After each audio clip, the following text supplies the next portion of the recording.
Pasaka Alkana laputė. Vieną dieną lapė Kerė labai išalko.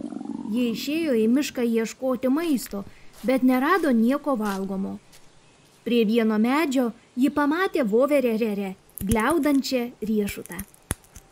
Rere, malonu tave matyti. Aš labai alkana, seniai nieko burnoje neturėjau. Visą savo maistą atidaviau kitai lapių šeimynai, nes jie augina mažus lapiukus. Norėjau, kad jie būtų sotus, bet dabar pačiai sunku.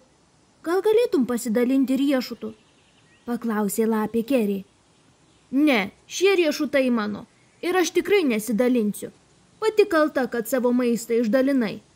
Suraukusi nosį atkirto voverė ir užlipo į medžio viršūnę. Lapė nuliūdo ir nubėgo toliau. Lakstydama po mišką, ji pamatė tekantį upelį.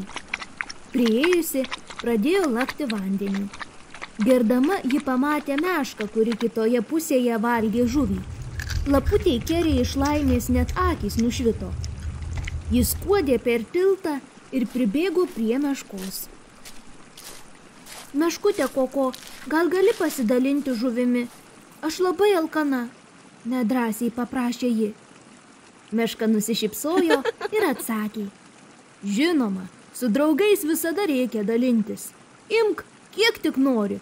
Mano žuvis yra ir tavo žuvis. Miške gyveno daug žvėrių. Jie negąsdino vieni kitų, kaip tik stengėsi padėti, kai kam nors būdavo sunku. Net šalčiausios žiemos šiame miške nebuvo baisios, nes visi rūpinosi vieni kitais. Apie meškutę Koko visi žvėris kalbėdavo tik gražius dalykus. Ji ne tik dalindavosi savo maistu, bet ir žiemą priimdavo į savo šiltą olą, o mažuosius visada gindavo nuo netikėtų miško svečių. Lapė padėkojo už skanią žuvį. Seniai tokios gardžios žuvies nebuvo ragavusi. Matyt, ji buvo tokia skani todėl, kad ją pagavo gera draugė Koko. Lapės pilvas buvo sotus, o širdis pilna dėkingumo. Po kelių dienų lapė vėl keliavo per tą patį mišką. Staiga jie išgirdo triukšmą. Bitės dūzgė aplink mešką ir puolė ją, nes ji paragavo jų medaus. Lapė nedelsdama pribėgo. Ji ėmė šokinėti ir dainuoti aplink bites taip keistai, kad jos išsigando ir išsilakstė. Meška net susijuokė. Ačiū tau, Kerė, tu mane išgelbėjai. Tu padėjai man, kai buvau alkana, o dabar aš padėjau tau, kai tau reikėjo pagalbos, šyptelėjo Kerė. Nuo tada lapė Kerė ir meška Koko tapo geriausiomis draugėmis. Jos suprato, kad gerumas grįžta, kai juo daliniesi. Ši pasaka moko, kaip svarbu būti geram, atjaučiančiam ir nuoširdžiam. Kartais gyvenime nutinka taip, kad padedame kitiems, o patys liekame be nieko. Taip atsitiko lapei Kerė. Ji pasielgė kilniai. Savo maistu pasidalino su lape ir lapinu, kurie augino mažus lapiukus. Ir pati liko alkana. Tačiau pasaka parodo, kad tikrasis gerumas niekada nedingsta. Jis sugrįžta tada, kai labiausiai to reikia. Meška Koko pasidalino su išalkusia lape žuvimi, o vėliau, kai pati pateko į bėdą, lapė nedvejodama padėjo jai. Taip jos abi suprato, kad tikra draugystė gimsta tuomet, kai nuoširdžiai rūpinamės vieni kitais. Pasaka atskleidžia ir dar vieną svarbią tiesą. Ne visi moka ar nori dalintis. Prisiminkime voverės poelgį, kai ji atsisakė padėti lapei. Toks poelgis Kerę nuliūdino, bet ji vis tiek nepyko. Neatstūmė voverės ir vėliau liko jos gera draugė. Tai parodo, kad net susidūrus su netinkamu elgesiu ar nesulaukus pagalbos, verta išlikti draugiškiems. Ši pasaka skatina mus būti draugiškais, geranoriškais ir supratingais. Nes tik taip gimsta tikra draugystė, o gerumas visada sugrįžta pas mus.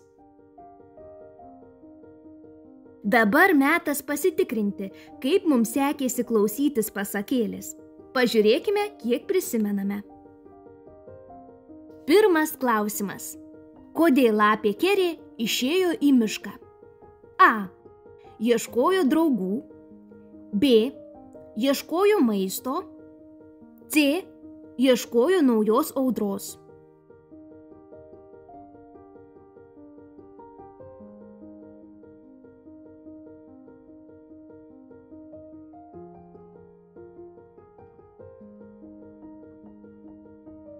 Antras klausimas. Ką veikė voverė Rerė, kai ją pamatė lapė? A. Statė lizdą. B. Kalbėjosi su bitutėmis. C. Gliaudė riešutą.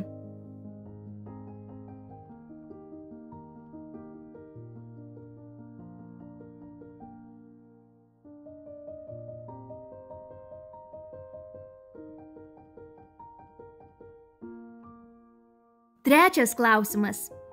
Kodėl lapė Kerė neturėjo maisto? A. Pamiršo, kur paslėpė. B. Atidavė jį kitai lapių šeimynai. C. Nes viską suvalgė anksčiau.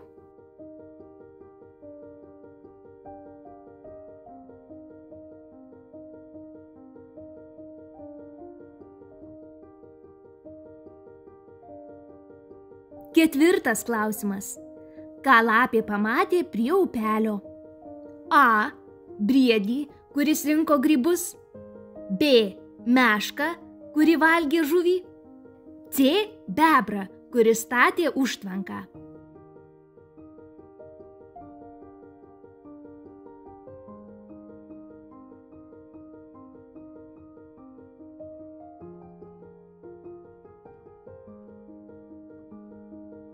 Penktas klausimas. Kaip reagavo meška Koko, kai lapė paprašė žuvies? A. Supyko. B. Paslėpė žuvį. C. Noriai pasidalino.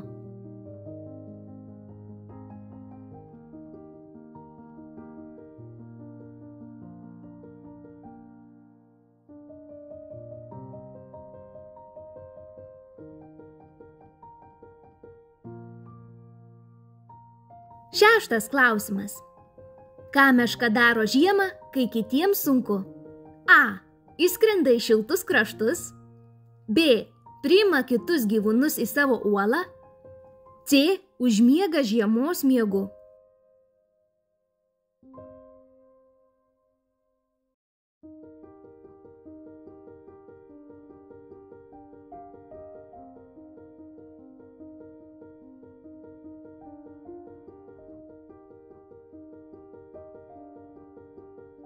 Septintas klausimas.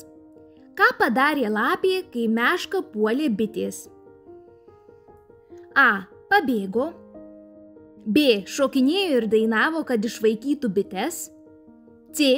Pasiūlė medaus.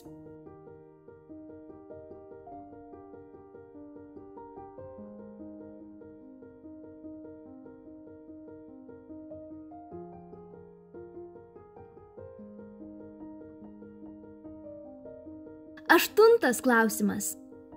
Ką suprato lapė Kerė ir meška Koko? A. Kad medus labai pavojingas. B.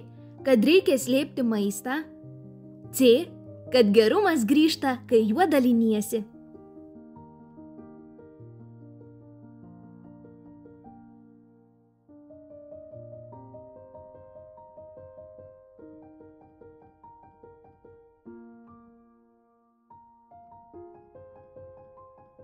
Klausimai baigti. Laikas pasitikrinti. Pirmas klausimas. Kodėl lapė Kerė išėjo į mišką? Teisingas atsakymas B. Ieškoti maisto.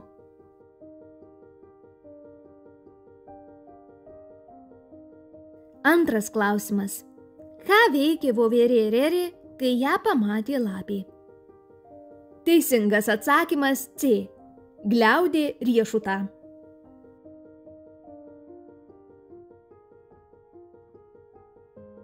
Trečias klausimas.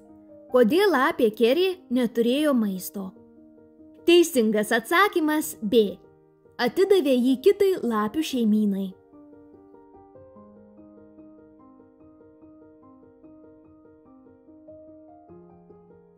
Ketvirtas klausimas. Ką lapė pamatė prie upelio?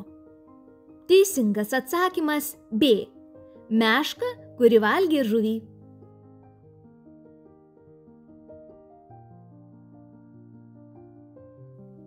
Penktas klausimas. Kaip reagavo meška Koko, kai lapė paprašė žuvies? Teisingas atsakymas C. Noriai pasidalino.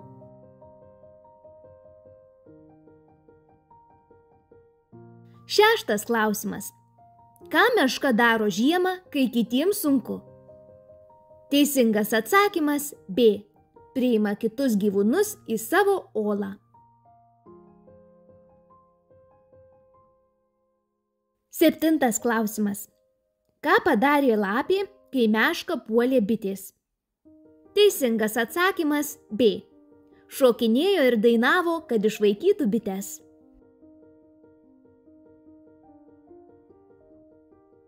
Aštuntas klausimas. Ką suprato lapė Keri ir meška Koko? Teisingas atsakymas C. Kad gerumas grįžta, kai juo daliniesi. Na ką, mūsų kelionė baigėsi. Tikimės, kad pasaka apie alkaną laputę dar ilgai išliks jūsų atmintyje. Iki kitų susitikimų.